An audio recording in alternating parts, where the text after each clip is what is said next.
അപ്പൊ credit structure എന്ന് പറയുന്നത് ഈ PACSനെ ഇപ്പൊ സർവീസ് കോപ്പറേറ്റീവ് ബാങ്ക് എന്ന് പറയാം. നിങ്ങൾ എല്ലാവർക്കും മനസ്സിലാകുന്നുണ്ടല്ലോ. നിങ്ങളുടെയൊക്കെ പഞ്ചായത്തുള്ള ബാങ്കുകളുടെ പേരറിയാം നിങ്ങൾക്ക്? ആരെങ്കിലൊക്കെ ഒന്ന് രണ്ട് സർവീസ് പാക്സിന്റെ പേര് പാക്സ് പറഞ്ഞാൽ നിങ്ങൾക്ക് മനസ്സിലായി നോക്കട്ടെ. ഏതെങ്കിലും നിങ്ങളുടെ പഞ്ചായത്തിലുള്ള PACS, primary agriculture cooperative credit society അഥവാ സർവീസ് സഹകരണ ബാങ്കിന്റെ പേരടിച്ചിട്ട് ആരെങ്കിലും ഒരാൾ? എല്ലാ പഞ്ചായത്തുകളിലും ഉണ്ട്. കേരളത്തിലെ മുഴുവൻ പഞ്ചായത്തുകളിലും ചില പഞ്ചായത്തുകളിൽ 2, 3 ഒക്കെ ഉണ്ട്. പഞ്ചായത്ത് അടിസ്ഥാനത്തിൽ പറയുന്ന പാക്സ് എന്ന് പറയുന്ന സർവീസ് കോപ്പറേറ്റീവ് ബാങ്കാണ് ഏറ്റവും താഴെ തട്ടിലുള്ളത്. യെസ്, തിരുമിറ്റക്കോട്. അതന്നെ, കറക്റ്റ്. യെസ്, പെരിങ്ങണ്ടൂർ, അമ്പല്ലൂർ. എല്ലാവർക്കും തൃശ്ശൂർക്കാർ അടിച്ച് കസറുന്നുണ്ടല്ലോ. തൃശ്ശൂർക്കാർക്ക് നല്ല അറിയാലോ. യെസ്, കണ്ണൂരെ പേർന്ന് വന്നില്ലല്ലോ. വള്ളം. യെസ്, വല്ലം അല്ലെ, വല്ലം. ഇതന്നെ, ഇതൊക്കെ സർവീസ് കോപ്പറേറ്റീവ് ബാങ്കാണ്. ഇവരൊക്കെ സർവീസ് കോപ്പറേറ്റീവ് ബാങ്കിൽ നിന്ന് കേരള ഗവൺമെന്റിന്റെ തീരുമാനപ്രകാരം വെക്കുന്നതാണ്. വലിയ തർക്കം നടക്കുന്നതാണ്. RBI എന്നും ബാങ്കല്ല, സൊസൈറ്റിയാണ്. ഏഴോ വന്നിട്ട് കണ്ണൂരിൽ വന്നിട്ടുണ്ട്. റോഷി തടിച്ചിട്ടുണ്ട്. Ezhome service cooperative bank. Yes, ഇതിനെ നമ്മൾ പാക്സ് എന്നാണ് പറയുക, primary agriculture cooperative society. Bank എന്ന് പേര് വെക്കുന്നത് കേരള ഗവൺമെന്റ് അംഗീകാരത്തോടെയാണ്. ആ തർക്ക വിഷയം ഞാൻ നിങ്ങളോട് പറയുന്നില്ല, നിങ്ങൾക്ക് അറിയാൻ വേണ്ടി മാത്രം പറഞ്ഞതേ ഉള്ളൂ. അവരെ ബാങ്ക് എന്ന് തന്നെയാണ് അറിയപ്പെടുന്നത്. പക്ഷേ റിസർവ് ബാങ്ക് അങ്ങനെ ബാങ്ക് എന്ന് പേര് പറയാൻ പാടില്ല എന്നൊക്കെ പറയുന്നുണ്ട്. അതുകൊണ്ടാണ് നമ്മൾ ക്രെഡിറ്റ് സ്ട്രക്ചർ എന്ന് പറയുന്നത്. മനസ്സിലായി എന്ന് തോന്നുന്നു. അതാണ് ഏറ്റവും അടിത്തട്ടിൽ പഞ്ചായത്ത് തലത്തിൽ പ്രവർത്തിക്കുന്നത്. കേരളത്തിൽ അത് എണ്ണത്തിൽ ചെറിയ വേരിയേഷൻ ഉണ്ട്. 1630, 36, 37 എന്നൊക്കെ പറയും. ഏതാണ്ട് 1600ഓളം. കറക്റ്റ്, 1600 ഓരോ പഞ്ചായത്തുകളും. ഒരു പഞ്ചായത്തിന് മാത്രമല്ല, 1000 പഞ്ചായത്തേ ഉള്ളൂ. ഒരു പഞ്ചായത്തിൽ 2ഉം 3ഉം ഉണ്ടായതുകൊണ്ടാണ് 1600ഓളം പ്രാഥമിക കാർഷിക വായ്പാ സംഘങ്ങൾ അഥവാ പ്രൈമറി അഗ്രികൾച്ചർ ക്രെഡിറ്റ് സൊസൈറ്റീസ് അഥവാ പ്രൈമറി സർവീസ് കോപ്പറേറ്റീവ് ബാങ്കുകളുണ്ട്. അവരാണ് ഏറ്റവും അടിത്തട്ടിൽ. അവർ പഞ്ചായത്ത് തലത്തിൽ, വില്ലേജ് തലത്തിൽ പ്രവർത്തിക്കുന്നു. ജില്ലാ തലത്തിൽ ജില്ലാ ബാങ്കുകൾ, സംസ്ഥാന തലത്തിൽ സംസ്ഥാന സഹകരണ ബാങ്ക്. അഖിലേന്ത്യാ അടിസ്ഥാനത്തിൽ ഇല്ല. കാരണം സഹകരണ സംസ്ഥാന വിഷയമാണ്. സഹകരണം സംസ്ഥാന വിഷയമാണ്. ഇപ്പൊ കേന്ദ്രത്തിൽ സഹകരണ വകുപ്പൊക്കെ വന്നിട്ട് അത് വേറെ കാര്യം. സഹകരണം സംസ്ഥാന വിഷയമാണ്. അപ്പൊ 3 തട്ടിലായിരുന്നു മുന്നേ ഈ ഞാൻ പറഞ്ഞ ഹ്രസ്വകാല ഷോർട്ട് ടേം എന്ന് പറഞ്ഞാൽ ഷോർട്ട് ടേം വായ്പ നൽകുന്ന സ്ഥാപനം എന്നാണ് അർത്ഥം. ഹ്രസ്വകാല കാർഷിക വായ്പാ മേഖല, സഹകരണ കാർഷിക വായ്പാ മേഖല എന്ന് പറയുന്നത്, short term agriculture credit structure എന്ന് പറയുന്നത് ഹ്രസ്വകാല വായ്പ, ചെറിയ വായ്പ, ചെറിയ പീരീഡിനുള്ള വായ്പകൾ നൽകേണ്ട സ്ഥാപനമാണ്. ദീർഘകാല വായ്പ നൽകേണ്ട ഞാൻ പറഞ്ഞു. ലോങ് ടേം, ദീർഘകാല വായ്പ നൽകേണ്ട സ്ഥാപനമാണ് കാർഷിക Kerala state cooperative agriculture and rural development bank, KCARDB എന്ന് പറയുന്ന സംസ്ഥാനത്തൊന്നും താലൂക്കിലാണ്, പഞ്ചായത്തല്ല. പഞ്ചായത്ത് തോറും പ്രവർത്തിക്കുന്ന PCARDB, primary cooperative agriculture and rural development bank, PCARDBs. അത് ലോങ് ടേം സ്ട്രക്ചറാണ്, ദീർഘകാല വായ്പ കൊടുക്കേണ്ടതാണ്. ഭൂമിയൊക്കെ പണയപ്പെടുത്തിയിട്ടാണ് വായ്പ കൊടുക്കുക. പണ്ട് ലാൻഡ് മോർട്ട്ഗേജ് ബാങ്ക് എന്ന് പറയും, അതിനു മുമ്പേ ഭൂപണയ ബാങ്ക് എന്ന് പറയും, ഇപ്പോൾ ലാൻഡ് ഡെവലപ്മെന്റ് ബാങ്ക് എന്ന് പറയും. അങ്ങനെയൊക്കെയാണ് അതിന്റെ പേര്. കാർഷിക വികസന ബാങ്ക് എന്നൊക്കെ പറയും. നമ്മുടെ ഈ സ്ട്രക്ചറാണ് നമ്മൾ ഷോർട്ട് ടേം ആണ്. ഏറ്റവും താഴെ തട്ടിൽ പഞ്ചായത്ത് തലത്തിൽ പറഞ്ഞിരുന്ന സർവീസ് സഹകരണ ബാങ്കുകൾ, ജില്ലാ തലത്തിൽ ജില്ലാ സഹകരണ ബാങ്കുകൾ 14 ഉണ്ടായിരുന്നു. സംസ്ഥാന തലത്തിൽ അപ്പെക്സ് ബാങ്ക് എന്ന് പറഞ്ഞിട്ട് സംസ്ഥാന സഹകരണ ബാങ്ക് ഉണ്ടായിരുന്നു. ഈ സംസ്ഥാന സഹകരണ ബാങ്കും ജില്ലാ ബാങ്കുകളും ലയിപ്പിച്ചാണ് ഇപ്പൊ കേരള ബാങ്ക് ആയിട്ടുള്ളത്. അപ്പൊ ഇപ്പൊ 2 തട്ടായി, 3 തട്ടില്ല. നടുക്കത്തെ ഡിസ്ട്രിക്ട് കോഓപ്പറേറ്റീവ് ബാങ്കുകൾ എന്നുള്ള തട്ടെടുത്ത് കളിഞ്ഞ് ഇപ്പൊ 2 തട്ടിലാണ് പ്രവർത്തിക്കുന്നത്. സംസ്ഥാന സഹകരണ ബാങ്ക്, പഞ്ചായത്ത് തലത്തിൽ പ്രാഥമിക ബാങ്കുകൾ അല്ലെങ്കിൽ സർവീസ് കോഓപ്പറേറ്റീവ് ബാങ്കുകൾ. ഇത് മനസ്സിലായോ എല്ലാവർക്കും? ഈ സ്ട്രക്ചർ എല്ലാവർക്കും മനസ്സിലായോ? ആണെങ്കിൽ എല്ലാവരും യെസ് അടിച്ചോട്ടെ.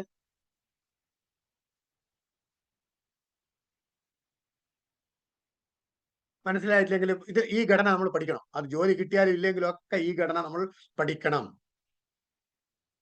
യെസ്, ആരെങ്കിലും നോൺ അടിച്ചാൽ അപ്പൊ ഞാൻ റിപ്പീറ്റ് ചെയ്യും. Yes, clear. Thank you. എല്ലാവരും മിടുക്കന്മാരാണ്. ഗ്രേറ്റ്.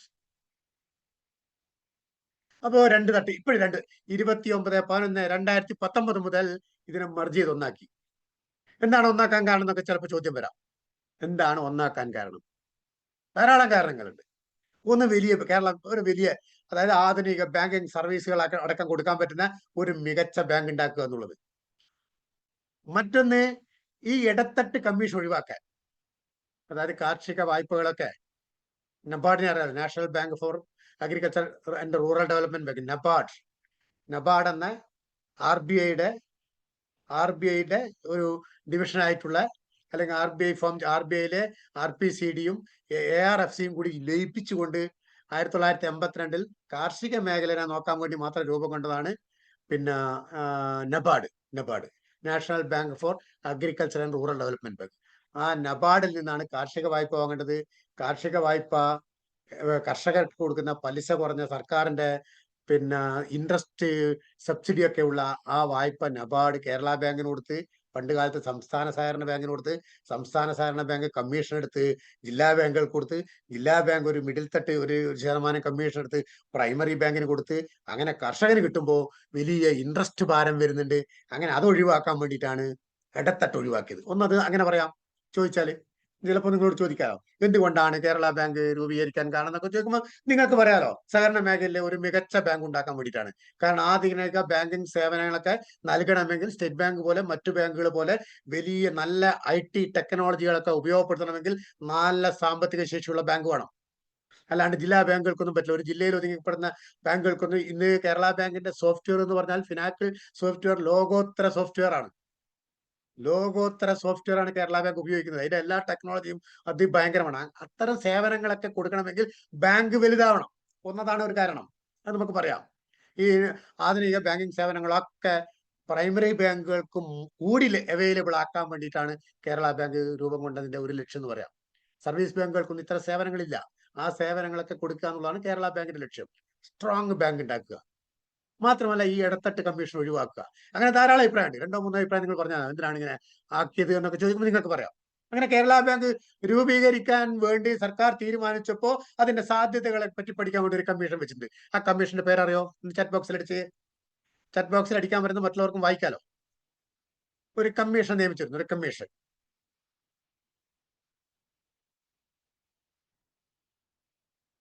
കേരള ബാങ്കിന്റെ രൂപീകരണം സംബന്ധിച്ച് പഠിച്ച് സർക്കാരിന് റിപ്പോർട്ട് കൊടുക്കാൻ വേണ്ടി. യെസ്, എല്ലാവരും മിടുക്കന്മാരാണല്ലോ. എന്താ Sreeram correct. MS Sreeram. Yes, professor MS Sreeram. Professor MS ശ്രീരാമാണ് ചെയർമാൻ. ഓക്കെ. ശ്രീരാം കമ്മിറ്റി റിപ്പോർട്ടിന്റെ അടിസ്ഥാനത്തിലാണ് കേരള ബാങ്ക് രൂപീകരിച്ചത്. അറിയാത്തവർ പഠിക്കുക. യെസ്, നോക്കൂ. Correct. Professor MS Sreeram committee. Yes, correct. അദ്ദേഹം റെക്കമെൻഡിന്റെ അടിസ്ഥാനത്തിൽ കേരള ബാങ്ക് വന്നത്. ആ റിപ്പോർട്ടൊക്കെ നെറ്റിലുണ്ടാവും, വായിച്ചു നോക്കിയ ധാരാളം കാര്യങ്ങളുണ്ട്. അതിലൊന്നിതാണ് എല്ലാ സഹകരണ കേരളത്തിലെ മുഴുവൻ പ്രാഥമിക സംഘം അടക്കം എല്ലാ സംഘങ്ങളും, ഇപ്പം പ്രൈമറി ബാങ്ക് പാക്സ് മാത്രമല്ല മറ്റു സംഘങ്ങൾ, ധാരാളം സംഘങ്ങളുണ്ട്. മിൽക്ക് സൊസൈറ്റി ഉണ്ട്, മാർക്കറ്റിംഗ് സൊസൈറ്റി ഉണ്ട്, വനിതാ സൊസൈറ്റി ഉണ്ട്, consumer cooperative society, school cooperative, ധാരാളം സൊസൈറ്റികളാണ്. എല്ലാവർക്കും ആധുനിക ബാങ്കിങ് ഡിജിറ്റൽ സേവനങ്ങൾ നൽകാൻ വേണ്ടി ക്യാഷ്ലെസ് ഒക്കെ ഇടപാടുകളൊക്കെ നടത്താൻ പ്രാപ്തമാക്കുക എന്നൊക്കെ ലക്ഷ്യമാണ്. ഇടത്തട്ട് കമ്മീഷൻ ഉപയോഗിക്കാനുള്ള ലക്ഷ്യമാണ്. ഒരു സ്ട്രോങ് ബാങ്ക് ഉണ്ടാക്കുക എന്നുള്ളതാണ്. അങ്ങനെയല്ലേ ഇപ്പം പറയുമ്പോൾ ഇന്ത്യക്ക് അഭിമാനമായി, ലോകത്തിന് അഭിമാനമായി, ഞാൻ പറഞ്ഞില്ലേ 7ാം സ്ഥാനമാണുള്ളത്. ലോകത്തിലെ ധനകാര്യ മേഖല, സഹകരണ മേഖലയിൽ പ്രവർത്തിക്കുന്ന, ധനകാര്യ മേഖലയിൽ പ്രവർത്തിക്കുന്ന 7ാം നമ്പറാണ്. ഏഷ്യയിൽ നമ്പർ 1 ആണ്. യെസ്, അതാണ് കേരള ബാങ്ക്. അപ്പൊ ഇപ്പൊ 2 തട്ടേ ഉള്ളൂ. അപ്പൊ കേരള ബാങ്കും ഇത് എല്ലാം സ്റ്റേറ്റ് കോപ്പറേറ്റീവ് ബാങ്കിൽ മെർജ് ചെയ്തുകൊണ്ട് കേരള ബാങ്കായി. അപ്പോ മലപ്പുറവും പിന്നീട് മെർജ് ചെയ്തിട്ടുണ്ട്. പക്ഷെ മലപ്പുറം ചില കേസുകൾ നടക്കുന്നുണ്ട്. ഇതാണ് അതിന്റെ ഒരു ഘടന. യെസ്. അപ്പോ കേരള ബാങ്കില് പിന്നെ ബോർഡുമുണ്ട്. ബോർഡ് ഓഫ് മാനേജ്, ഏറ്റവും തലത്തിൽ board of general body. Kerala ബാങ്കിലെ മെമ്പർമാർ ആരാപ്പോ? പ്രൈമറി സർവീസ് കോപ്പറേറ്റീവിലെ മെമ്പർമാർ എന്ന് പറഞ്ഞാൽ ആ പഞ്ചായത്തിലെ കർഷകരാണ്. ഒരു സർവീസ് കോപ്പറേറ്റീവിന്റെ മെമ്പർ എന്ന് പറഞ്ഞാൽ ആ പഞ്ചായത്തിലുള്ള കർഷകരും കർഷക തൊഴിലാളികളും ഒക്കെയാണ് അതിന്റെ മെമ്പർമാർ. ആ മെമ്പർമാർ വോട്ട് ചെയ്തിട്ടാണ് ഇതിന്റെ ഭരണസമിതിയൊക്കെ തെരഞ്ഞെടുക്കുന്നത്. അല്ലെ, അറിയാലോ. കർഷകരായ മെമ്പർമാർ വോട്ട് ചെയ്ത് ജനാധിപത്യ പ്രകാരമാണ് പ്രൈമറി സർവീസ് കോപ്പറേറ്റീവ് ബാങ്കിന്റെ പിന്നെ ഭരണസമിതിയെ തെരഞ്ഞെടുക്കുന്നത്. നമ്മളെ മന്ത്രിമാരെ MLA-മാരൊക്കെ തെരഞ്ഞെടുക്കുന്ന പോലെ 5 കൂടുമ്പോൾ ഓരോ വാർഡ് തലത്തിൽ ഓരോ ഡയറക്ടർമാർ തെരഞ്ഞെടുക്കുകയാണ്. ആ ഡയറക്ടർമാരിൽ നിന്ന് ഒരാൾ പ്രസിഡന്റായിട്ട് തെരഞ്ഞെടുക്കുകയാണ്. എന്നാൽ കേരള ബാങ്കിലെ ഇലക്ഷൻ നടക്കുകയാണെങ്കിൽ ആരൊക്കെയാണ് വോട്ട് ചെയ്യുക? ആരൊക്കെ ഒന്ന് പറഞ്ഞേ, ചാറ്റ് ബോക്സിൽ വരട്ടെ. കേരള ബാങ്കിന്റെ മെമ്പർമാർ ആരാണ്?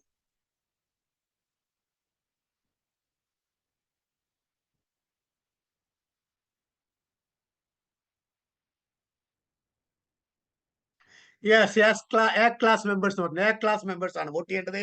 എയും ബിയും സിയും ഒക്കെ ഉണ്ട്. ബി ഗവൺമെന്റിന്റെയാണ്. അതായത് കേരള ബാങ്കിൽ C ക്ലാസ് മെമ്പർഷിപ്പ് ഒക്കെ ഏത് സൊസൈറ്റിക്ക് എടുക്കാം. Correct. PACS A class members, അതാണ് ആൻസർ. ശരി.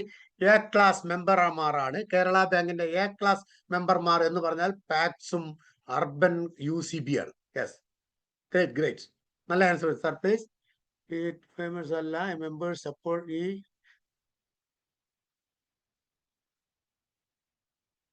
ഇല്ലല്ല, അതൊക്കെ വേറെ വേറെ സ്ഥാപനങ്ങളാണ്.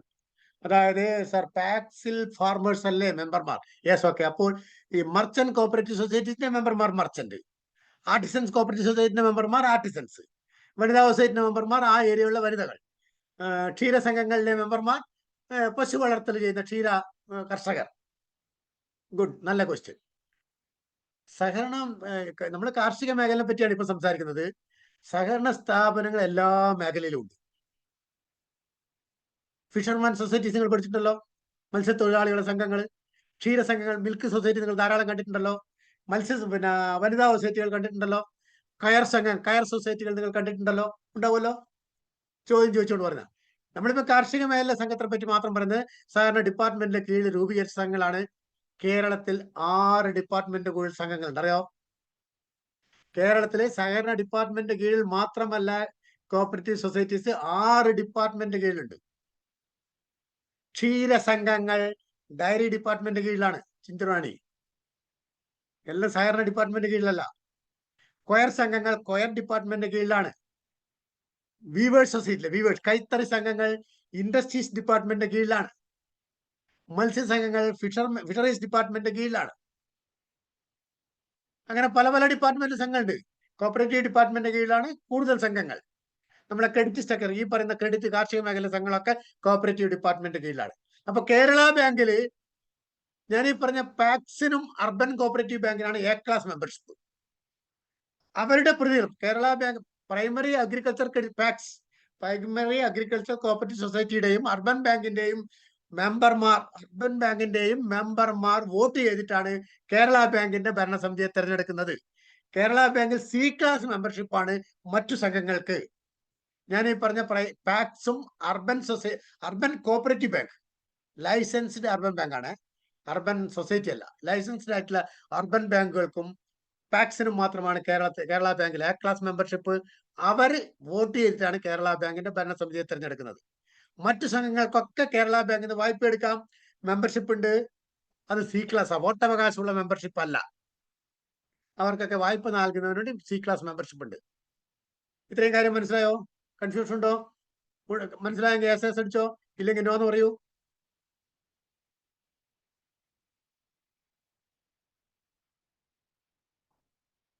2600-ലധികം പാക്സ് ഉണ്ട്. പാക്സും അർബൻ ബാങ്ക്. പാക്സ് എന്ന് പറയുമ്പോൾ അതിൽ ഏതൊക്കെ വരും? ഹലോ, ഇരിക്കുന്നില്ലേ? യെസ് വരുന്നുണ്ട്. ഓക്കെ, മനസ്സിലാകുന്നുണ്ട്. മനസ്സിലാവാത്തവരുണ്ട് പറയണേ. മിടുക്കന്മാർ മനസ്സിലായി എന്ന് പറഞ്ഞിട്ട് ഈ ഈ സെക്ടറുമായിട്ട് തീരെ ബന്ധമില്ലാത്തവർക്ക് ഇത് വളരെ വിഷമമുള്ളതാണ്. എന്നാൽ പ്രൈമറി ബാങ്കിൽ ജോലി ചെയ്ത ഡിപ്പാർട്ട്മെന്റ് കാൻഡിഡേറ്റ്സ് ഇത് വളരെ എളുപ്പമാണ്. അപ്പോൾ ആർക്കെങ്കിലും അറിയില്ല എന്നൊക്കെ പറയുന്നുണ്ടെങ്കിൽ അറിയില്ല എന്ന് പറയാതിരിക്കണ്ട, ധൈര്യവും പറഞ്ഞോളൂ. നിങ്ങളുടെ മേഖലയല്ല ഇത്. നിങ്ങൾ പഠിച്ചിട്ടില്ലാത്ത, നിങ്ങൾക്ക് അറിയാത്തൊരു മേഖലയെ പറ്റിയാണ് നമ്മൾ സംസാരിക്കുന്നത്. അപ്പോൾ അറിയുന്നില്ല എന്ന് പറഞ്ഞാൽ വീണ്ടും ആവർത്തിക്കുന്നതൊന്നും ഒരു പ്രയാസവും ഇല്ല. യെസ് സാർ എന്നാണ് എല്ലാവരും പറഞ്ഞിട്ടുള്ളത്. ഓക്കെ, ആരും നോ പറഞ്ഞിട്ടില്ല. സാർ മനസ്സിലായില്ല, ഒരാൾ പറഞ്ഞു യെസ്. അപ്പോ കേരള ബാങ്ക് ഞാൻ പറഞ്ഞല്ലോ 3 തട്ടാന്ന് പറഞ്ഞല്ലോ. കേരള ബാങ്കിലെ ഭരണസമിതി അംഗങ്ങളെ തെരഞ്ഞെടുക്കുന്നത് പ്രാഥമിക ബാങ്കുകൾ, ഏറ്റവും താഴെ തട്ടിലുള്ള ഓരോ പഞ്ചായത്ത് തലത്തിൽ പ്രവർത്തിക്കുന്ന സർവീസ് കോപ്പറേറ്റീവ് ബാങ്കിന്റെ പ്രസിഡന്റോ തെരഞ്ഞെടുത്ത പ്രതിനിധികളോ അവരാണ് വോട്ട് ചെയ്യുക. കേരള ബാങ്കിന്റെ മെമ്പർമാർ എന്ന് പറഞ്ഞാൽ പാക്സിന്റെ പ്രൈമറി നിങ്ങളുടെ പഞ്ചായത്തിലുള്ള അസോസിയേറ്റ് മെമ്പർ എന്നല്ല പറയുക, സി ക്ലാസ് മെമ്പർ എന്നാ പറയാ. സി ക്ലാസ് മെമ്പർ, അവർക്ക് വോട്ടവകാശമില്ല. മറ്റു സംഘങ്ങൾക്ക് പാക്സ് എ ക്ലാസ് മെമ്പർ എന്ന് പറഞ്ഞാൽ urban cooperative bank. Urban cooperative bank എന്ന് പറഞ്ഞാൽ RBIയുടെ ലൈസൻസ് ഉള്ള കോപ്പറേറ്റീവ് ബാങ്കാണ്. ടൗൺ ഏരിയകളിൽ പ്രവർത്തിക്കുന്ന, ടൗണുകളിൽ പ്രവർത്തിക്കുന്ന സഹകരണ മേഖല, കാർഷിക മേഖലയുടെ ഉന്നമനല്ല അവരുടെ ലക്ഷ്യം. അവർ അർബൻ സൊസൈറ്റിയാണ്. അവര് മറ്റ് കച്ചവടക്കാർക്കും മറ്റുമൊക്കെ വായ്പ നൽകുന്ന സ്ഥാപനങ്ങളാണ്, കാർഷിക വായ്പകൾ നൽകുന്നില്ല. അപ്പൊ RBIയുടെ ലൈസൻസ് ഉള്ള അർബൻ ബാങ്കുകളും RBIയുടെ ലൈസൻസ് ഇല്ലാത്ത RBI ബാങ്ക് എന്ന് പറയാം, RBI പാക്സ് എന്ന് പറയുന്ന പ്രൈമറി അഗ്രികൾച്ചർ ക്രെഡിറ്റ് സൊസൈറ്റി പഞ്ചായത്തുള്ള സർവീസ് കോപ്പറേറ്റീവ് ബാങ്കുമാണ് നമ്മുടെ എ ക്ലാസ് മെമ്പർമാർ. സർവീസ് കോപ്പറേറ്റീവ് ബാങ്ക് എന്ന് പറയുമ്പോൾ, പാക്സ് എന്ന് പറയുമ്പോൾ അതിൽ സർവീസ് കോപ്പറേറ്റീവ് ബാങ്ക് വരും, ഫാർമേഴ്സ് ബാങ്കും വരും, കണ്ണൂരിലുള്ള റൂറൽ ബാങ്കുകളും വരും. കണ്ണൂർ, കോഴിക്കോട് ജില്ലകളിൽ കുറച്ച് റൂറൽ ബാങ്കുകളുണ്ട്. Thrissur farmers service cooperative bank ഉണ്ട്. അതൊക്കെ പാക്സ് ആണ്. Farmers service cooperative bank, farmers bank Anjarakandy, കണ്ണൂരും ഒരു ഫാർമേഴ്സ് സർവീസ് ബാങ്ക് ഉണ്ട് അഞ്ചരക്കണ്ടി. തൃശ്ശൂർ 3-4 ഉണ്ട്. കൂടുതലുണ്ട് എനിക്ക് തോന്നുന്നത്. കണ്ണൂരിലും പിന്നെ കോഴിക്കോടും കുറെ റൂറൽ ബാങ്കുകളുണ്ട്. റൂറൽ ബാങ്കുകൾ, സർവീസ് കോപ്പറേറ്റീവ് ബാങ്കുകൾ, ഫാർമേഴ്സ് സർവീസ് കോപ്പറേറ്റീവ് ബാങ്കുകളാണ് പാക്സ് എന്നറിയപ്പെടുന്നത്. അർബൻ ബാങ്ക് എന്നാണ് പറയാം. അർബൻ ബാങ്കിന് RBIയുടെ ലൈസൻസ് ഉണ്ട്. അവർക്ക് ബാങ്ക് എന്നുള്ള പേര് വെക്കുകയും ബാങ്കിനെ പോലെ ജോലി ചെയ്യാം. ഇവരൊക്കെയാണ് കേരള ബാങ്കിന്റെ മെമ്പർമാർ. ഇവർ വോട്ട് ചെയ്തിട്ടാണ് കേരള ബാങ്കിന്റെ ഭരണസമിതി അംഗങ്ങളെ തെരഞ്ഞെടുക്കുന്നത്.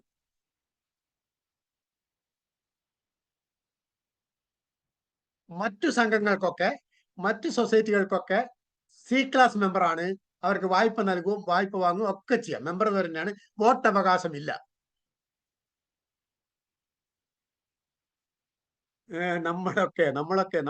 നമ്മളാരാണ്? RKJ ഏതാണ് സ്ഥാപനം?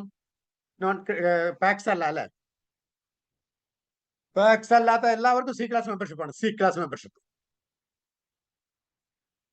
അപ്പോ വോട്ടവകാശമുള്ള A ക്ലാസ് മെമ്പർ എന്ന് പറയുമ്പോൾ 1630 വരും. ഒന്ന് അർബൻ ബാങ്ക്. യെസ്, കോമൺ പീപ്പിളിന് മെമ്പർഷിപ്പ് ഒന്നും വേണമെന്നില്ല. കോമൺ പീപ്പിളിന് മെമ്പർഷിപ്പ് വേണ്ട. നിങ്ങൾക്ക് ഡെപ്പോസിറ്റ് എടുക്കാം, ലോൺ എടുക്കാം ഒക്കെ. നിങ്ങൾക്കൊരു ഡെപ്പോസിറ്റ് അക്കൗണ്ട് ഉണ്ടെങ്കിൽ നിങ്ങൾക്ക് ലോൺ അവിടെ നിന്ന് എടുക്കാം. അതായത് കേരള ബാങ്കിന് 2 തരം, ആ ചോദ്യം പറഞ്ഞ 2 തരം ഇടപാടുണ്ട്. ഒന്ന് സൊസൈറ്റികൾക്കുള്ള ലോണ്, സൊസൈറ്റികളുടെ ഡെപ്പോസിറ്റ്. കൂടാതെ കമേഴ്സ്യൽ ബാങ്ക് പോലെ, സ്റ്റേറ്റ് ബാങ്ക് ഓഫ് ഇന്ത്യ പോലെ ഈ കേരളത്തിലെ പൊതുജനങ്ങൾക്ക് വായ്പ നൽകുന്നു, അവരുടെ നിക്ഷേപവും ഉണ്ട്. ഇപ്പൊ 2 സ്ട്രീം ഓഫ് ബിസിനസ് ഉണ്ട്. ഇതൊക്കെ നിങ്ങൾക്ക് കേരള ബാങ്കിനെ കുറിച്ച് എന്തറിയാം എന്നൊരു പ്ലെയിൻ ചോദ്യം ആരെങ്കിലും ഒക്കെ ചോദിച്ചാൽ നിങ്ങൾക്ക് പറയാൻ പറ്റും. കേരള ബാങ്കിന് വളരെ സുദൃഢമായ 2 ചാനലുണ്ട്. ഒന്ന് സൊസൈറ്റികൾ, നമ്മുടെ പാക്സുകൾ എല്ലാം കേരള ബാങ്കിൽ അഫിലിയേറ്റ് ചെയ്തിട്ടുള്ള A ക്ലാസ് ആയാലും C ക്ലാസ് ആയാലും ഉള്ള ഈ കേരളത്തിലെ മുഴുവൻ കോപ്പറേറ്റീവ് സ്ഥാപനങ്ങൾക്കും വായ്പ നൽകുന്നത് കേരള ബാങ്കാണ്. അവരുടെ ഫിനാൻസിങ് ബാങ്ക് കേരള ബാങ്കാണ്. അവരുടെ നിക്ഷേപം, അവരുടെ കൂടുതലുള്ള അവരുടെ മിച്ചധനം നിക്ഷേപിക്കുന്നത് കേരള ബാങ്കിലാണ്. അവരെ സൂപ്പർവൈസ് ചെയ്യേണ്ടതും ഗൈഡ് ചെയ്യാനൊക്കെ അവകാശം ഇത്തിരി കേരള ബാങ്കിനുണ്ട്. മനസ്സിലായോ? കൂടാതെ ജനറൽ പബ്ലിക്, നമ്മുടെ സാധാരണ പൊതു പബ്ലിക്കിന് commercial bank, state bank of India പോലെ, കനറ ബാങ്ക് പോലെ പൊതുജനങ്ങളിൽ നിന്ന് നിക്ഷേപം സ്വീകരിക്കുകയും പൊതുജനങ്ങൾക്ക് ലോൺ കൊടുക്കുകയും അതിന് മെമ്പർഷിപ്പ് വേണ്ടതില്ല. പറഞ്ഞൊക്കെ ഓക്കെ ആയോ? ഇത്രയും ഓക്കെ ആയോ? ഇത്രയും ഓക്കെ ആയോ?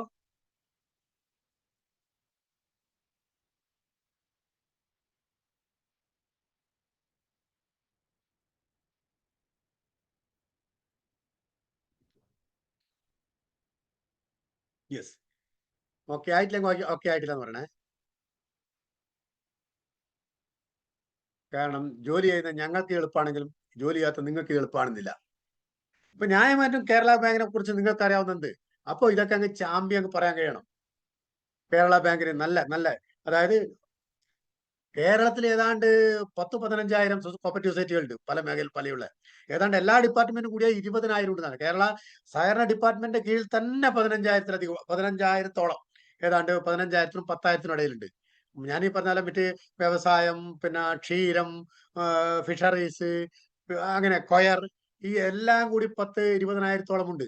അപ്പോൾ ഇവരൊക്കെ കേരള ബാങ്കില് മെമ്പർഷിപ്പ് എടുക്കുകയും വായ്പ വാങ്ങുകയും നിക്ഷേപം ചെയ്യേണ്ടവരാണ്. വോട്ടവകാശം ഇല്ലാന്നുള്ളൂ. വോട്ടവകാശം പാക്സിന് അർബൻ ബാങ്കുകൾക്ക് മാത്രം. അർബൻ ബാങ്കുകൾക്ക് ഏതാണ്ട് 10-50-60 അർബൻ ഉണ്ട്. ടൗൺ ഏരിയയിൽ പ്രവർത്തിക്കുന്ന അർബൻ ബാങ്ക് RBI ലൈസൻസ് ഉള്ള ബാങ്കാണ്. RBI പ്രൈമറി ബാങ്ക് എന്ന് പറയുന്ന അർബൻ ബാങ്കിനെയാണ്. RBI പ്രൈമറി ബാങ്ക് എന്ന് പറയുന്നത് അർബൻ ബാങ്കിനെയും, സെൻട്രൽ കോപ്പറേറ്റീവ് ബാങ്ക് എന്ന് പറയുന്നത് പണ്ട് കാലത്തെ ജില്ലാ ബാങ്കുകളെയും, സ്റ്റേറ്റ് കോപ്പറേറ്റീവ് ബാങ്ക് എന്ന് പറയുന്നത് സംസ്ഥാന സഹകരണ ബാങ്കാണ്. ഇന്നിപ്പോ സെൻട്രൽ കോപ്പറേറ്റീവ് ബാങ്ക് ഇല്ല. ഇന്ന് RBIയുടെ കണക്കിലുള്ള പ്രൈമറി ബാങ്ക്, ഞാൻ ഈ പറയുന്ന primary agriculture cooperative credit society അല്ല. RBI പറയുന്ന പ്രൈമറി ബാങ്ക് അർബൻ ബാങ്കിനെയാണ്. അവർ പ്രൈമറി ആണല്ലോ, നമ്മുടെ കേരള ബാങ്കിന്റെ പ്രൈമറി ആണ് അവർ. RBI ഈ പിന്നെ സർവീസ് കോപ്പറേറ്റീവ് ബാങ്കിനെ പാക്സ് എന്നാണ് പറയാ. PACS, primary agriculture cooperative credit societies, PACS, PACS. Okay. അപ്പൊ പാക്സ് എന്ന് പറയുമ്പോൾ അതിൽ ഒന്നുകൂടി ഓർമ്മിക്കുക, പാക്സ് എന്ന് പറയുമ്പോൾ അതിനകത്ത് പിന്നെ റൂറൽ ബാങ്കുകൾ ഉൾപ്പെടും, ഫാർമേഴ്സ് സർവീസ് കോപ്പറേറ്റീവ് ബാങ്കുകൾ ഉൾപ്പെടും. ഫാർമേഴ്സ് സർവീസ് കോപ്പറേറ്റീവ് ബാങ്കുകൾ തൃശ്ശൂരൊക്കെ കുറച്ച് കൂടുതലുണ്ട്. റൂറൽ ബാങ്കുകൾ കോഴിക്കോടും കണ്ണൂരൊക്കെ ഉണ്ട്. ഇതിൽ ഏതൊക്കെ ജില്ലയിലുള്ളവരുണ്ട് ഉണ്ടെന്ന് അറിയില്ല. അതും ഒക്കെ പാക്സ് ആണ്, അവർക്കാണ് വോട്ടവകാശം ഉള്ളത്. യെസ്, അങ്ങനെയാണ് കേരള ബാങ്കിൽ ഭരണസമിതി അംഗങ്ങളെ തെരഞ്ഞെടുക്കുന്നത്. കേരള ബാങ്കിന്റെ ആദ്യത്തെ പ്രസിഡന്റും ആദ്യം രൂപീകരിച്ച ഭരണസമിതിയാണ് ഇപ്പോ ഭരണത്തിലുള്ളത്. ഗോപി കോട്ടമുറിക്കലാണ് പ്രസിഡന്റ്. നിങ്ങൾക്ക് അറിയാമെന്ന് തോന്നുന്നു. ഗോപി കോട്ടമുറിക്കലാണ് പ്രസിഡന്റ്. ഓരോ ജില്ലയിലും ഘടന എങ്ങനെയാണ്? ഘടന ഓരോ ജില്ലയിൽ നിന്നും പാക്സിന്റെ ഒരു പ്രതിനിധി ഉണ്ടാവും. അപ്പൊ പാക്സിന്റെ 14 പ്രതിനിധികൾ ഉണ്ട് ഇതിനകത്ത്. ഓരോ ജില്ലയിൽ നിന്നും കണ്ണൂർ ജില്ലയിലെ ഞാൻ ഈ പറഞ്ഞ പ്രാഥമിക ബാങ്കുകൾ വോട്ട് ചെയ്തിട്ട് ഒരു പ്രതിനിധിനെ അയക്കും. കോഴിക്കോട് ജില്ലയിലെ ഒരു പ്രതിനിധി, കാസർഗോഡ് ജില്ല, അങ്ങനെ 14 ഘടനയാണ് ഞാൻ പറഞ്ഞത്. 14 പേർ പ്രാഥമിക ബാങ്കുകളുടെ പ്രതിനിധികളാണ്. ഓരോ ജില്ലയിൽ നിന്നാണ്. ഓരോ ജില്ലയിൽ നിന്നും പാക്സിന്റെ ഒരു പ്രതിനിധി അങ്ങനെ 14 പേർ ഭരണസമിതിയിലുണ്ട്. ആ 14 പേരിൽ 3 പേർ വനിതാ സംവരണമാണ്. പാക്സിന്റെ പ്രതിനിധിയാണ്, അവർ വനിതകളായിരിക്കണം. അത് നറുക്കിട്ടെടുത്ത് എടുക്കുക. ഒരാൾ SC/ST ആയിരിക്കും. ഇപ്പൊ കേരള ബാങ്കിന്റെ ഭരണസമിതി അംഗങ്ങളിൽ 14 പേര് പാക്സിന്റെ പ്രതിനിധിയാണ്. പാക്സ് എന്ന് പറഞ്ഞാൽ മനസ്സിലായല്ലോ, പ്രൈമറി സർവീസ് കോപ്പറേറ്റീവ് ബാങ്കുകൾ, PACS. ഞാൻ നേരത്തെ പറഞ്ഞു, A ക്ലാസ് മെമ്പർമാരുടെ. അത് ഓരോ ജില്ലയിൽ നിന്നാണ്. 14 പേരുണ്ട്. ആ 14 പേരിൽ 3 പേർ സ്ത്രീകളായിരിക്കണം, ഒരാൾ SC/ST ആയിരിക്കണം. യെസ്, 14 ജില്ലയാണല്ലോ ഉള്ളത്. എല്ലാ ജില്ലകളിൽ നിന്നും ഒരാളെ തെരഞ്ഞെടുക്കും. കേരളം മുഴുവൻ പരിഗണിച്ച് ഒരു അർബൻ ബാങ്കിന്റെ പ്രതിനിധി. അർബൻ ബാങ്കിന് ഒറ്റ പ്രതിനിധിയാണ്. നമ്മുടെ പ്രസിഡന്റ് അർബൻ ബാങ്കിന്റെ പ്രതിനിധിയാണ്, ഇപ്പോഴത്തെ പ്രസിഡന്റ്. ഇപ്പൊ 14 പേര് പാക്സിന്റെ പ്രതിനിധികൾ. ആ 14-ൽ 3 ആളാണ് SC/ST, അല്ല 3 ആളാണ് വനിതകൾ, ഒരാൾ SC/ST. കൂടാതെ കേരളത്തിലെ എല്ലാ അർബൻ ബാങ്കിനെയും, അർബൻ ബാങ്ക് എണ്ണം കുറവേ ഉള്ളൂ. ഓരോ ജില്ലയിൽ നിന്ന് ഒരാളിൽ നിന്ന് തിരഞ്ഞെടുക്കാൻ പറ്റില്ല. ഒരാൾ അർബൻ ബാങ്ക്. 15 ആയല്ലോ, 15 ദെൻ പ്രൊഫഷണൽ ഡയറക്ടർ. സർക്കാർ നോമിനേറ്റ് ചെയ്യുന്ന 2 പ്രൊഫഷണൽ ഡയറക്ടർ. കേരള ബാങ്കിന്റെ പ്രൊഫഷണൽ ഡയറക്ടർ പേര് നിങ്ങൾക്ക് ആരെങ്കിലും എഴുതിയാട്ടെ, ആരെങ്കിലും നടിച്ചേട്ടെ, നോക്കട്ടെ, അറിയാമോ?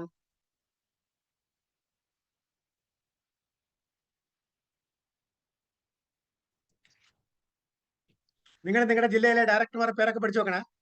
ചിലപ്പോ ചോദിച്ചാലോ, നിങ്ങളുടെ ജില്ലയിൽ നിന്നുള്ള കേരള ബാങ്കിന്റെ ഡയറക്ടർ ആരാ? അതൊക്കെ നിങ്ങൾ പഠിച്ചു വെച്ചേക്കണം. നോക്കട്ടെ.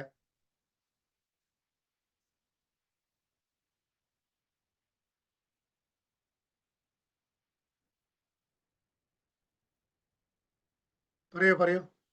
ആർക്കും അറിയില്ലേ പ്രൊഫഷണൽ ഡയറക്ടർ ആരാന്ന്? 2 പ്രൊഫഷണൽ ഡയറക്ടർ ഉണ്ട്. യെസ്, 2 പ്രൊഫഷണൽ ഡയറക്ടർ ഉണ്ട്. അറിയില്ല. ഒന്ന് ഹരിശങ്കർ സാറാണ്. അദ്ദേഹം ഒരു ബാങ്കിന്റെ, പഞ്ചാബ് ആൻഡ് സിന്ധ് ബാങ്കിന്റെ എക്സിക്യൂട്ടീവ് ഡയറക്ടർ ആയിരുന്നു ഹരിശങ്കർ. മറ്റൊന്ന് KSFE റിട്ടയർ ചെയ്ത PC പിള്ള എന്ന് പറയും. ചന്ദ്രശേഖരൻ പിള്ള. PC പിള്ള. അത് ചോദിക്കണമെന്നില്ല. ഞാൻ അഥവാ ചോദിച്ചിട്ടുണ്ടെങ്കിൽ, ചോദിച്ചിട്ടില്ലെങ്കിലും എന്തെങ്കിലുമൊക്കെ പറയാൻ പറ്റുമ്പോൾ നിങ്ങൾക്ക് അങ്ങോട്ട് പറയാലോ. സ്പെസിഫിക് അല്ലാത്ത ചോദ്യം വരുമ്പോൾ നിങ്ങൾക്കൊരു ഫ്രീഡം ഉണ്ട്. സ്പെസിഫിക് അല്ലാത്ത ഭരണസമിതിയെ പറ്റി എന്തെങ്കിലുമൊക്കെ ചോദിക്കുമ്പോൾ നിങ്ങൾക്ക് പറയല്ലോ, എനിക്ക് മുഴുവൻ കാര്യങ്ങളൊന്നും അറിയില്ല സാറേ. 14 പ്രതിനിധികൾ പാക്സിന്റെ പ്രതിനിധികളാണെന്ന് അറിയാം. അതിൽ 3 പേര് വനിതാ സംവരണമാണെന്ന് അറിയാം. ഒരാൾ SC/ST ആണെന്ന് അറിയാം. അർബൻ ബാങ്കിന് ഒരു പ്രതിനിധി ഉണ്ടറിയാം. 2 പേരെ സർക്കാർ നോമിനേറ്റ് ചെയ്തു, അവർ പ്രൊഫഷണൽസ് ആണെന്ന് അറിയാം. ഒന്ന് ഹരിശങ്കർ സാർ ആണെന്ന് പറയാം, ഒന്ന് PC പിള്ളയാണെന്ന് അറിയാം. എന്നൊക്കെ വേണമെങ്കിൽ പറയാം. നിങ്ങൾക്ക് അറിയുന്നതിൽ നിങ്ങളുടെ മിടുക്കാണ്. നിങ്ങൾക്ക് അറിയുന്ന മേഖലയിലേക്ക് ചർച്ച വലിച്ചു കൊണ്ടുപോകാൻ അസ്ഥാനത്ത് പറയാനല്ല, അവസരം കിട്ടിയാൽ പറയാൻ പറ്റുന്ന പറയുകയൊക്കെ ചെയ്യാം. യെസ്, 2 പേര് പ്രൊഫഷണൽ ഡയറക്ടർമാരാണ്. 4 പേരെ എക്സ് ഒഫീഷ്യോ ആയിട്ട് നോമിനേറ്റ് ചെയ്യുന്നുണ്ട്. 4 പേര് സർക്കാർ എക്സ് ഒഫീഷ്യോ ആയിട്ട് നോമിനേറ്റ് ചെയ്യുന്നുണ്ട് കേരള ബാങ്കിൽ. ഒന്ന് ഗവൺമെന്റ് സെക്രട്ടറി, സഹകരണ വകുപ്പിന്റെ ഗവൺമെന്റ് സെക്രട്ടറി ഉണ്ട്. രജിസ്ട്രാർ ഓഫ് കോപ്പറേറ്റീവ് സൊസൈറ്റി ഉണ്ട്. സഹകരണ വകുപ്പിന്റെ RCS ഉണ്ട്, രജിസ്ട്രാർ ഓഫ് കോപ്പറേറ്റീവ് സൊസൈറ്റീസ് ഉണ്ട്.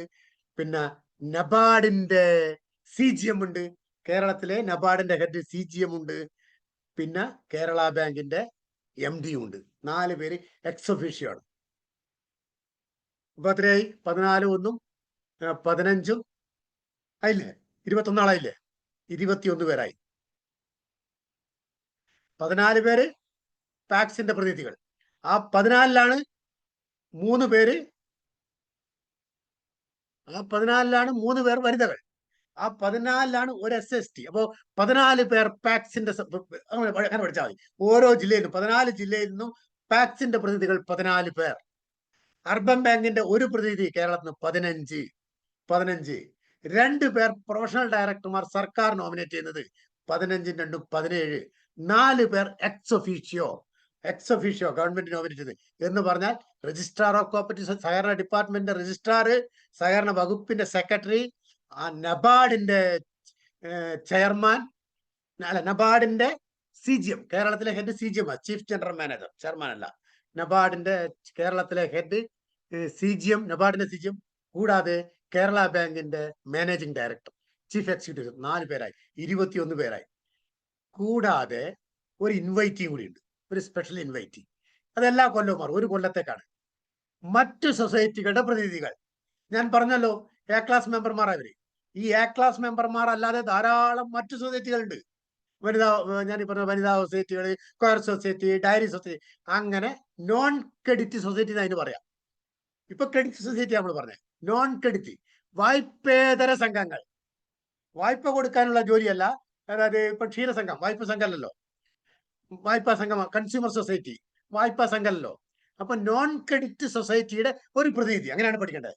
നോൺ ക്രെഡിറ്റ് വായ്പേതര സംഘങ്ങളുടെ ഒരു പ്രതിനിധി ഉണ്ട്, സ്പെഷ്യൽ ഇൻവൈറ്റി ആണ്, 1 വർഷത്തേക്കാണ് ചാൻസ്, വോട്ടവകാശം ഇല്ല. 22 പേർ, അങ്ങനെ 22 ആണ്.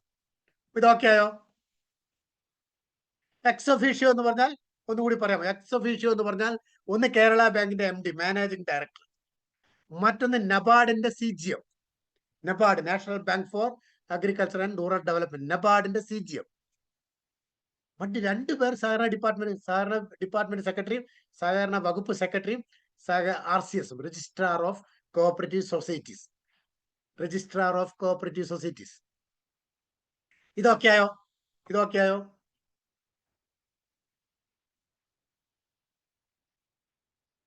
MDയും CEO ഒന്നാണ്, മാനേജിംഗ് ഡയറക്ടറാണ്, ചീഫ് എക്സിക്യൂട്ടീവ് ഓഫീസർ സെയിം ആണ്. ഗ്രേറ്റ്, നല്ല ചോദ്യം Rohit. NABARD CGM, KBMD, okay. അടിച്ചു വെച്ചിട്ട് general 10, woman reservation 3, yes, ST 1. ഈ 14 പേര് ജനറൽ എന്ന് പറഞ്ഞാൽ അതിന്റെ ബ്രാക്കറ്റ് ഇടണം, അത് പാക്സിന്റെ പ്രതിനിധികളാണ്. ഈ 14 പേര് 10ഉം 3ഉം 1ഉം primary agriculture cooperative credit societies അഥവാ സർവീസ് കോഓപ്പറേറ്റീവ് ബാങ്കുകൾ, പഞ്ചായത്തിലുള്ള നിങ്ങളുടെ അവരുടെ പ്രതിനിധികളാണ്. 14 ജില്ലയാണ്. 14 ജില്ലയിൽ നിന്നും ഓരോ പാക്സിന്റെ പ്രതിനിധി. പക്ഷെ ആ 14-ൽ നറുക്കിട്ടെടുക്കുന്ന ചില ജില്ലകളിൽ വനിതകൾ വേണം. അങ്ങനെ 3 ജില്ലകളിൽ നിന്ന് വനിതയാണ് വരിക, 1 ജില്ലയിൽ നിന്ന് SC ST ആണ് വരിക. 14 പേരാണ് പാക്സിന്റെ പ്രതിനിധി. ഒരു urban cooperative bank, great.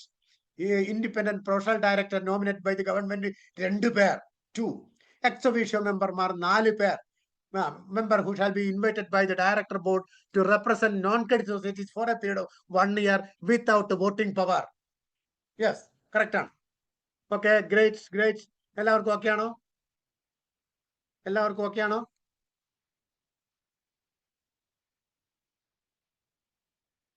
5 years ആണ് ഇതിന്റെ ഡ്യൂറേഷൻ. 5 years ആണ് ഇതിന്റെ ഡ്യൂറേഷൻ. യെസ്, ഇത് ബോർഡ്, ഇത് ജനറൽ ബോഡിയാണ്.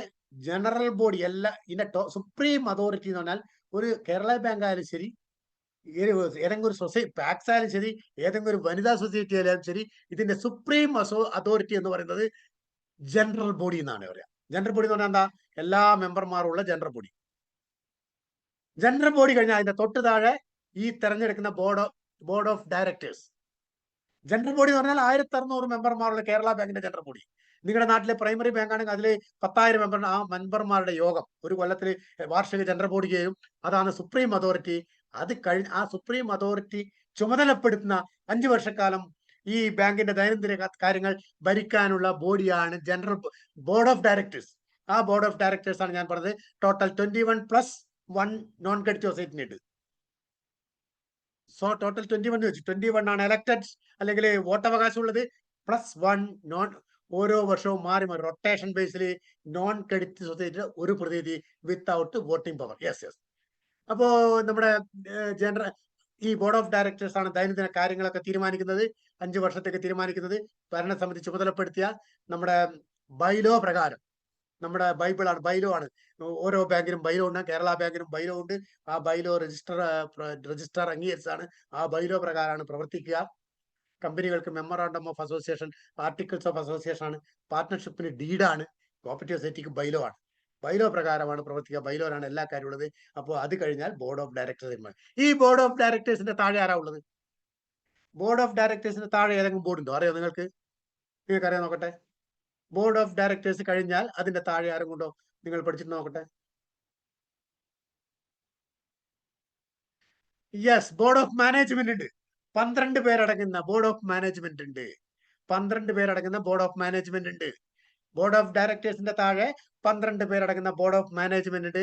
കാര്യങ്ങൾ ബോർഡിനെ റെക്കമെൻഡ് ചെയ്യാൻ വേണ്ടിയിട്ട്. ബോർഡ് ഓഫ് ഡയറക്ടേഴ്സിന് കാര്യങ്ങളൊക്കെ പറഞ്ഞു കൊടുക്കാനും ഉപദേശിക്കാനും റെക്കമെൻഡ് ചെയ്യാൻ ഒരു ബോർഡ് ഓഫ് മാനേജ്മെന്റ് ഉണ്ട്. 12 പേരാണ് board of management. Board of management ചെയർമാന്റെ പേര് പറഞ്ഞേ. ബോർഡ് ഓഫ് മാനേജ്മെന്റ് ചെയർമാന്റെ പേര് പറഞ്ഞേ. എല്ലാവരും പറഞ്ഞു. രോഹിത് പറഞ്ഞിട്ട് ഗ്രേറ്റ് ഗ്രേറ്റ്. കാവ്യ പറഞ്ഞിട്ടുണ്ട് ഗ്രേറ്റ് ഗ്രേറ്റ്. ഐഫോൺ പറഞ്ഞിട്ടുണ്ട്. ഐഫോണിന്റെ പേരാരാ എനിക്കറിയില്ല. Yes yes yes. റഹിയാനത്ത് പറഞ്ഞിട്ടുണ്ട്. കാവ്യ പറഞ്ഞിട്ടുണ്ട്. ഓ യെസ് യെസ്. സിദ്ധാർത്ഥ് പറഞ്ഞിട്ടുണ്ട് great Kavya. Okay okay. Yes yes yes. V Raveendran. Board of management പേര് വി രവീന്ദ്രനാണ്. അദ്ദേഹം ഒരു RBI റിട്ടയർ ചെയ്ത ഒരാളാണ്. ജോട്ടി എം ചാക്കോ അല്ല മേഡം, കുഴപ്പമില്ല മോളെ, അതല്ല. Yes, V Raveendran. V Raveendran. എന്റെ പേരും വി രവീന്ദ്രനാണ്, ഞാനല്ല. Don't worry. RBI നിന്ന് റിട്ടയർ ചെയ്ത ഒരു വി രവീന്ദ്രനാണ് board of management chairman. Board of മാനേജ്മെന്റിൽ 6 പേർ തെരഞ്ഞെടുത്ത ഭരണസമിതി അംഗങ്ങളിൽ നിന്നും 6 പേരെ സർക്കാർ നോമിനേറ്റ് ചെയ്യുന്നതാണ്. 6+6 ആണ്. യെസ്. ആരാണ് കേരള ബാങ്കിന്റെ ചീഫ് എക്സിക്യൂട്ടീവ് ഓഫീസർ കഴിഞ്ഞാൽ? നിങ്ങൾ ഹയറാർക്കി എന്ന് പറഞ്ഞ് ആർക്കാ പറയാൻ പറ്റുക? ചീഫ് എക്സിക്യൂട്ടീവറെ തൊട്ട് താഴെ ആരാണ്? കേരള ബാങ്കിന്റെ ചീഫ് എക്സിക്യൂട്ടീവ് ഓഫീസറെ തൊട്ട് താഴെയുള്ള ഉദ്യോഗസ്ഥന്റെ ഡെസിഗ്നേഷൻ എന്താണ്? ചീഫ് എക്സിക്യൂട്ടീവ് ഓഫീസർ പേരെന്താണ്? ചീഫ് എക്സിക്യൂട്ടീവ് ഓഫീസർ പേര് നിങ്ങൾക്ക് അറിയാൻ നോക്കട്ടെ. കേരള ബാങ്കിന്റെ ചീഫ് എക്സിക്യൂട്ടീവ് ഓഫീസർ പേര് നിങ്ങൾക്ക് അറിയാൻ നോക്കട്ടെ.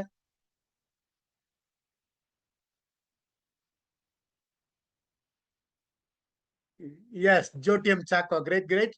ജോട്ടി എം ചാക്കോ. അല്ല, ജോട്ടി എം ചാക്കോ. അദ്ദേഹം IDB ബാങ്കിൽ നിന്ന് റിട്ടയർ ചെയ്ത ഒരു ഉദ്യോഗസ്ഥനാണ്. ജോട്ടി എം ചാക്കോ ആണ്.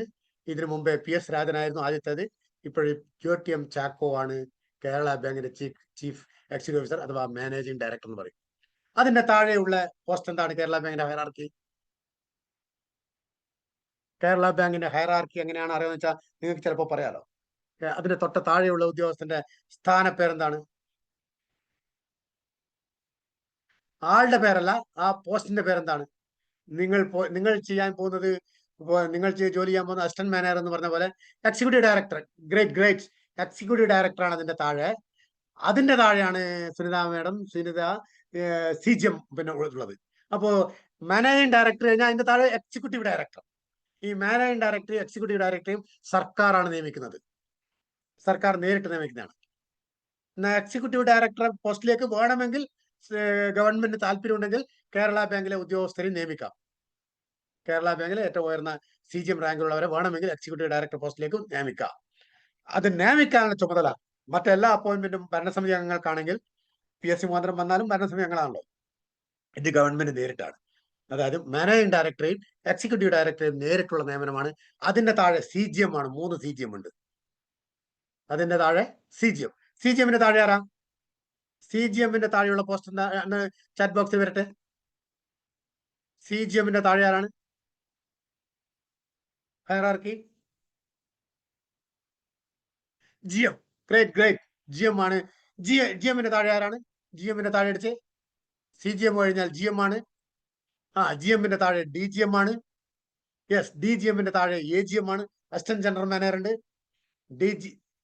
CGM, GM, deputy general manager DGM, താഴെ അസിസ്റ്റന്റ് ജനറൽ മാനേജർ AGM. അതിന് താഴെയോ? AGMന്റെ താഴെ ആരാണ്? Senior manager. Great great. Sneha. Great great. Senior manager. അതിന്റെ താഴെ സീനിയർ മാനേജറുടെ താഴെ മാനേജർ. മാനേജറുടെ താഴെ രോഹിത്. മാനേജറുടെ താഴെ അസിസ്റ്റന്റ് മാനേജർ. AM എന്ന് പറഞ്ഞാൽ ഏരിയ മാനേജർ. AM അല്ല. AM-ഉം സീനിയർ മാനേജർ ഒരേ പോസ്റ്റാ. Area manager. AM-ഉം സീനിയർ മാനേജർ ഒരേ പോസ്റ്റാ. ഫീൽഡ് പോകുമ്പോൾ AM, ഓഫീസിലിരിക്കുമ്പോൾ സീനിയർ മാനേജർ. അത്രേ ഉള്ളൂ. AGM, DGM, assistant general manager AGM, അത് കഴിഞ്ഞ് senior manager, manager, assistant manager, deputy manager ഇല്ല. ഡെപ്യൂട്ടി മാനേജർ ഇല്ല. Don't worry. അങ്ങനെ ഇങ്ങനെ പ്രതികരിക്കാൻ തയ്യാറായി. നന്നായി. നോ ഡെപ്യൂട്ടി മാനേജർ അല്ല. അസിസ്റ്റന്റ് മാനേജർ കഴിഞ്ഞാൽ അക്കൗണ്ടന്റ് താഴെ.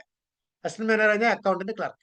Okay, clerk, accountant, assistant manager, manager, senior manager, AGM, DGM, GM, CGM, executive director, managing director. ഇതാണ് ഹയറാർക്കി.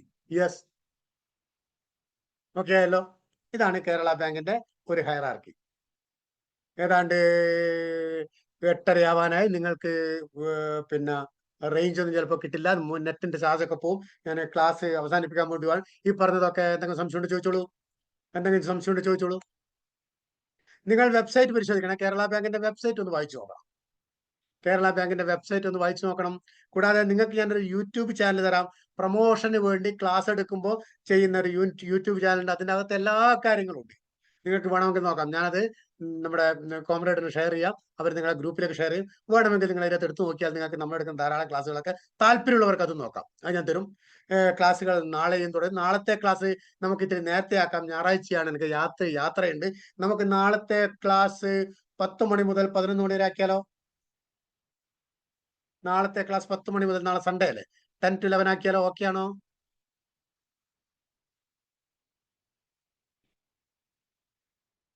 രാവിലെ 10 to 11. ഇനി ആർക്കെങ്കിലും 11 to 12 പോകണമെന്നുണ്ടെങ്കിൽ 10 മണിക്ക് എന്തെങ്കിലും എക്സാം അങ്ങനെ 11 to 12 ഒക്കെ പറഞ്ഞോളൂ.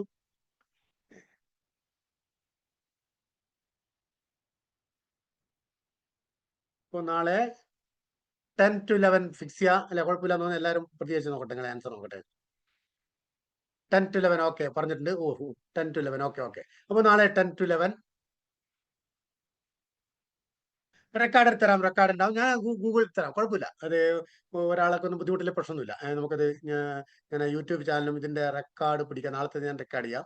ഇതിന്റെ ഒന്നും ചിലപ്പോൾ റെക്കോർഡ് വേർഷൻ കിട്ടുമായിരിക്കും, നിങ്ങൾക്ക് തരാം. യെസ്, ഇന്നത്തെ എന്തെങ്കിലും സംശയം ഉണ്ടോ ചോദിച്ചോളൂ. ഇന്നത്തെ എന്തെങ്കിലും സംശയം ഉണ്ടോ ചോദിച്ചോളൂ. നാളെ ഞാൻ ബാങ്കിങ് എടുക്കും. ഞാൻ ഘടനയാണ് പറഞ്ഞത്.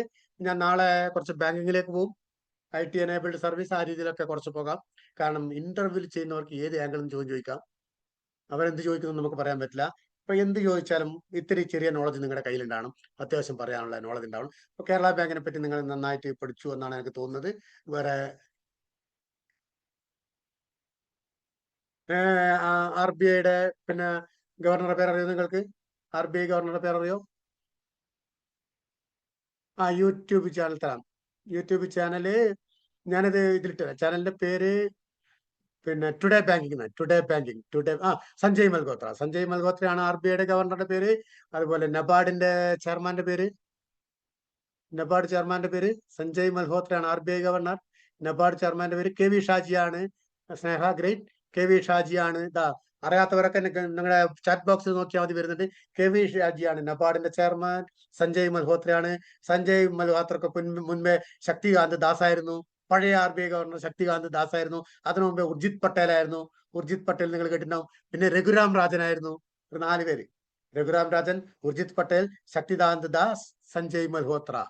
സഞ്ജയ് മൽഹോത്ര വന്നിട്ട് 93 മാസമേ ആയിട്ടുള്ളൂ. അതിനു മുമ്പേ ശക്തികാന്ത് ദാസ് ആയിരുന്നു. 5 വർഷത്തോളം ഉണ്ടായിരുന്നു, കൂടുതൽ സമയമുണ്ടായിരുന്നു. യെസ്, പറയൂ. ക്ലാസ് അവസാനിപ്പിക്കട്ടെ. കേരള ബാങ്കിൽ ക്രെഡിറ്റ് സൊസൈറ്റി മാത്രമല്ലേ ഉള്ളൂ? നോൺ ക്രെഡിറ്റ് സൊസൈറ്റി മെമ്പേഴ്സ് ആണ്. നോൺ ക്രെഡിറ്റ് സൊസൈറ്റികൾ C ക്ലാസ് മെമ്പർ. അതാ ഞാൻ പറഞ്ഞത്. ക്രെഡിറ്റ് സൊസൈറ്റി തന്നെ എല്ലാവർക്കും A ക്ലാസ് മെമ്പർ ഇല്ല. ഇപ്പോ എംപ്ലോയീസ് കോപ്പറേറ്റീവ് സൊസൈറ്റി, അവർ ക്രെഡിറ്റ് സൊസൈറ്റിയാണ്. ജീവനക്കാരുടെ സംഘങ്ങളുണ്ടല്ലോ, എംപ്ലോയീസ് കോപ്പറേറ്റീവ് സൊസൈറ്റി, ഇത് ജീവനക്കാരുടെ സംഘങ്ങൾ, അവർക്ക് മെമ്പർഷിപ്പ് ഇല്ല, അല്ല A ക്ലാസ് മെമ്പർഷിപ്പ് ഇല്ല. വോട്ടവകാശമുള്ള A ക്ലാസ് മെമ്പർഷിപ്പ് പ്രാഥമിക കാർഷിക വായ്പാ സംഘങ്ങൾ എന്ന് പറയും. അതായത് primary agriculture cooperative credit society എന്ന് പറയും. സർവീസ് കോപ്പറേറ്റീവ് ബാങ്കുകൾ എന്ന് നിങ്ങൾക്ക് കാണുന്നത് PACS എന്ന് പറയും. മറ്റ് ക്രെഡിറ്റ് സൊസൈറ്റികൾക്കൊന്നും ഇല്ല. അതായത് വനിതാ സൊസൈറ്റികൾ ക്രെഡിറ്റ് കൊടുക്കുന്നുണ്ട്. ഞാൻ ഈ പറഞ്ഞ അർബൻ സൊസൈറ്റികളുണ്ട്. അതുപോലെ എംപ്ലോയീസ് കോപ്പറേറ്റീവ് സൊസൈറ്റി, അവരൊക്കെ ക്രെഡിറ്റ് ആണ്. അവർക്കൊക്കെ C ക്ലാസ് മെമ്പർഷിപ്പാണ്. എല്ലാ സംഘങ്ങൾക്കും കേരള ബാങ്കിൽ മെമ്പർഷിപ്പ് എടുക്കാം. അത് C ക്ലാസ് മെമ്പർമാരായിരിക്കും. അർബൻ ബാങ്കിനും പാക്സിനും, PACS അവർക്കും മാത്രമാണ് A ക്ലാസ് മെമ്പർഷിപ്പ്. ഓക്കെ ആണല്ലോ? ഓക്കെയാണ്. യെസ്, ഇന്നത്തെ ക്ലാസ് അവസാനിപ്പിക്കട്ടെ. അപ്പൊ KYC പാൻ കാർഡ് പറ്റുമോ? അങ്ങനെയല്ല. KYC പാൻ കാർഡ് വേണം. ഞാൻ KYC എടുക്കും. KYC ഞാൻ നാളെ മറ്റന്നാളെ ക്ലാസ് എടുക്കും. KYC independent. ഇന്ന് ഞാനൊരു ഇൻട്രൊഡക്ഷൻ തന്നെയാണ്. ഇന്നത്തെ കാര്യങ്ങൾ നന്നായിട്ട് പഠിക്കുക. ബി ക്ലാസ് മെമ്പർ സർക്കാരിനാണ്. B class Sanoj B class member സർക്കാർ. ഗവൺമെന്റിന് മെമ്പർഷിപ്പ് ഇല്ലാത്ത ഗവൺമെന്റ് ഷെയർ ഉണ്ട്. 400 കോടിയൊക്കെ ഉണ്ട് നമുക്ക്. ബി ക്ലാസ് ഷെയർ എന്ന് പറഞ്ഞാൽ സർക്കാരിനുള്ളതാണ്. 16-നാണ് ഇന്റർവ്യൂ. അതിനു മുമ്പ് തീരും. ഇന്ന് ഞാൻ യൂട്യൂബ് ടുഡേ ബാങ്കിങ് എന്ന യൂട്യൂബ് ചാനലിന്റെ പേര് ടുഡേ ബാങ്കിങ് എന്നാണ്. അതിൽ ധാരാളം നമ്മുടെ പിന്നെ ഇതുണ്ട്. ഞാനത് നമ്മുടെ കോമറേറ്റർ കൊടുക്കും. അവർ ചിലപ്പോൾ നിങ്ങളുടെ ഗ്രൂപ്പിലേക്ക് ഷെയർ ചെയ്യും. Very useful. Thank you. നിങ്ങൾക്ക് മനസ്സിലായില്ലെങ്കിൽ ഒന്ന് പിന്നെ ഓക്കെ അടിച്ചോ. ഹലോ, യെസ് പറഞ്ഞോളൂ. ഡിവേട്ടാ, പറഞ്ഞു. അതെ, ഇവർക്ക് ഇന്ന് ക്ലാസ് നന്നായിട്ട് ഉണ്ടാവും. എന്തായാലും ഈ കോപ്പറേറ്റീവ് കേരള ബാങ്കിനെ കുറിച്ച് വരികയാണെങ്കിലും കോപ്പറേറ്റീവ് സെക്ടറിനെ കുറിച്ച് വരികയാണെങ്കിലും ഇന്റർവ്യൂവിന് ആധികാരികമായിട്ട് അറ്റൻഡ് ചെയ്യാനുള്ള നോളജ് ഡിവേറ്റ് അവർക്ക് പകർന്നു കൊടുത്തിട്ടുണ്ട്. എന്തായാലും എല്ലാവർക്കും മനസ്സിലായിട്ടുണ്ടാവും തോന്നുന്നു. പിന്നെ അവർക്ക് ഒരു സംശയം, അവസാനം 2 സംശയം കണ്ടപ്പോഴേക്ക് തോന്നിയത്, ഈ 16-ാം തീയതി ഇന്റർവ്യൂന്റെ കുട്ടികളുണ്ടല്ലോ, അവര് രവിയേട്ടന്റെ ക്ലാസ് കേട്ടപ്പോ അവർക്ക് ഇങ്ങനെ വിശദമായിട്ട് പറയാ ഇന്റർവ്യൂ അറ്റൻഡ് ചെയ്യാൻ ഒരു ധൈര്യം കിട്ടാൻ വേണ്ടിയിട്ടാണ് മറ്റേ ചോദ്യങ്ങളൊക്കെ ചോദിച്ചുകൊണ്ടിരിക്കണെന്ന് എനിക്ക് മനസ്സിലായത്. അത് അല്ല, പിന്നെ അത് മാത്രല്ല, രവിയേട്ടന്റെ യൂട്യൂബ് ചാനലില്ലേ, അതിന്റെ ലിങ്ക് ഇട്ട് കൊടുത്തു കഴിഞ്ഞാൽ അവർക്ക് നോക്കിയിട്ട് ഈ 16-ാം തീയതി ഞാൻ ആ ലിങ്ക് നിങ്ങൾക്ക് ഞാൻ സൗന്ദരരാജന് കൊടുക്കാം. നിങ്ങൾക്ക് തരാം. ഞാൻ നിങ്ങൾക്ക് തരാം. ഷെയർ ചെയ്ത് കഴിഞ്ഞാൽ ഉണ്ടാവും. വളരെ ഇന്ന് രാത്രി തന്നെ ഷെയർ ചെയ്യും. അപ്പൊ എനിക്ക് തോന്നുന്നു നിങ്ങൾക്ക് നെറ്റ് പ്രോബ്ലം മറ്റോ കൊണ്ടാണ് ഞാൻ ഒരു മണിക്കൂറിലധികം ക്ലാസ് എടുക്കുമ്പോൾ ചിലപ്പോൾ ഒരു മടുപ്പ് വരും. അതൊക്കെ നാളെ വേണമെങ്കിൽ നമുക്ക് പകൽ കുറച്ച് കൂടുതൽ സമയം ഇരിക്കാം. Don't worry. എല്ലാവർക്കും നന്നായിട്ട് മനസ്സിലായിട്ട് നാളെ കേൾക്കാം. Okay, thank you. Welcome. Okay. അപ്പോ എത്ര നേരവും ഇരിക്കാം. ഗ്രേറ്റ്. ഒരു മടുപ്പില്ല. ഗ്രേറ്റ്. നാളെ നമുക്ക് പകല് കുറച്ച് കൂടുതൽ സമയം ഇരിക്കാം. Don't worry. യെസ്. എന്റെ ഇത് പെയ്ഡ് വേർഷൻ ആണ്. സൂമു. പ്രശ്നമൊന്നുമില്ല. എത്ര സമയവും കിട്ടും. അപ്പൊ നാളത്തേക്ക് വരുമ്പോഴത്തേക്ക് റിപ്പോ റേറ്റ് RBIയുടെ സൈറ്റിൽ പോവാ. നാളത്തേക്ക് എല്ലാവരും വരുമ്പോൾ RBIയുടെ സൈറ്റിൽ പോവാ. RBIയുടെ സൈറ്റിൽ പോയാൽ ലെഫ്റ്റ് സൈഡിൽ ക്ലിക്ക് ചെയ്താൽ പിന്നെ ഇതുണ്ടാവും. സ്റ്റാറ്റ്യൂട്ടറി റേഷ്യോസുകൾ നിങ്ങൾക്ക് കാണാം. റിപ്പോ റേറ്റ് എത്രയാണ്, റിവേഴ്സ് റിപ്പോ റേറ്റ് എത്രയാണ്, ബാങ്ക് റേറ്റ് എത്രയാണ്, മാർജിനൽ സ്റ്റാൻഡിംഗ് ഫെസിലിറ്റിയുടെ റേറ്റ് എത്രയാണ് എന്നൊക്കെ ആ റേറ്റുകളൊക്കെ നിങ്ങളൊന്ന് കോട്ട് ചെയ്ത് നാളെ വരണം. അതെന്താണെന്ന് ഞാൻ നിങ്ങളോട് സംസാരിക്കാം. RBIയുടെ www.rbi.org എന്നുള്ള സൈറ്റിൽ എടുത്തു കഴിഞ്ഞാൽ സൈഡിലുണ്ടാവും റേറ്റുകൾ. ആ റേറ്റുകൾ നാളത്തേക്ക് പഠിക്കുക. ഓക്കെ. വേറെ ആർക്കും എന്തെങ്കിലും ചോദിക്കാനുണ്ടോ? ചോദിച്ചോളൂ.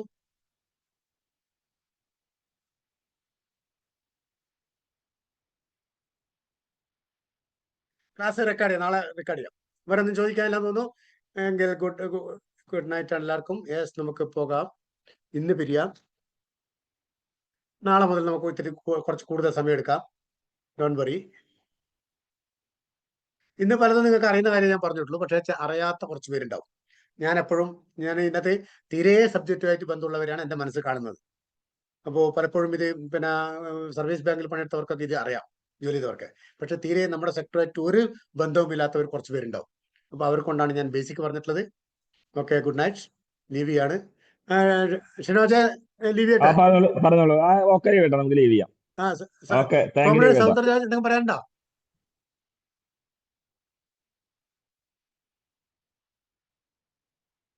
Okay, good night.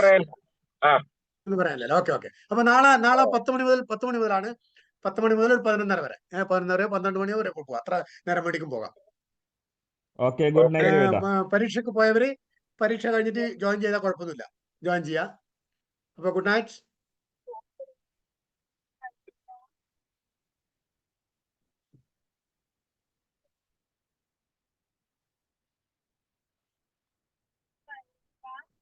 ഇന്റർവ്യൂ പാനലിൽ കേരള ബാങ്കിന്റെ സ്റ്റാഫ് ഉണ്ടാവും. വലിയ ചീഫ് CGMO അല്ലെങ്കിൽ MDO എക്സിക്യൂട്ടീവ് ഡയറക്ടറോ ഒക്കെ ഉണ്ടാവും.